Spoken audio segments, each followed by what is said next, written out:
बदहल विचार। आगे ओढ़नी उतार के नहीं चलेंगे छौरी, छौरन सबके बदहल विचार। आगे डाल देता ढोढ़िया में लाल पियर रंगावा, होली के सामी जहसा लवार।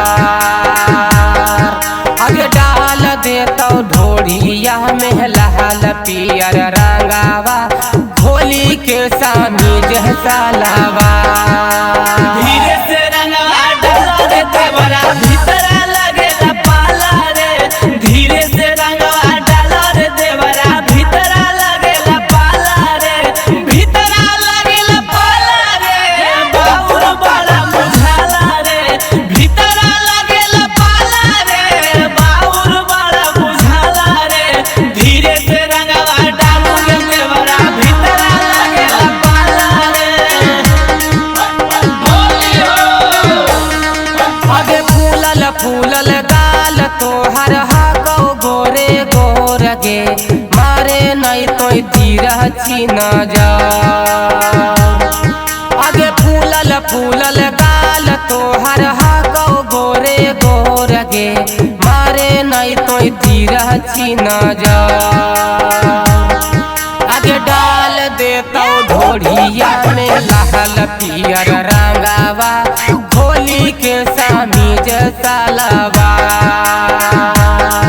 आगे डाल देता ढोढ़िया में लाल पियर रंगावा, होली के सामी जैसा लवार।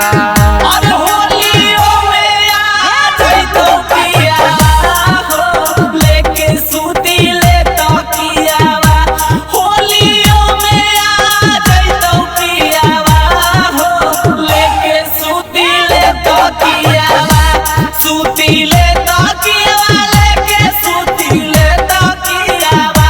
होलियों में आ जइतो पियावा हो, लेके सूती ले तो कियावा। आगे महंगी डाली है लाल रंगवा, हरे रम पियारा का पंकज सानी दे तौलसा।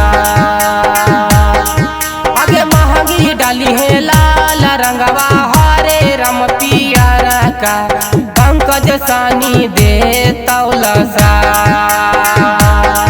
आगे मानिस चौहान डाली है ढोढ़िया में रंगावा, होली के सामी जैसा लहवार।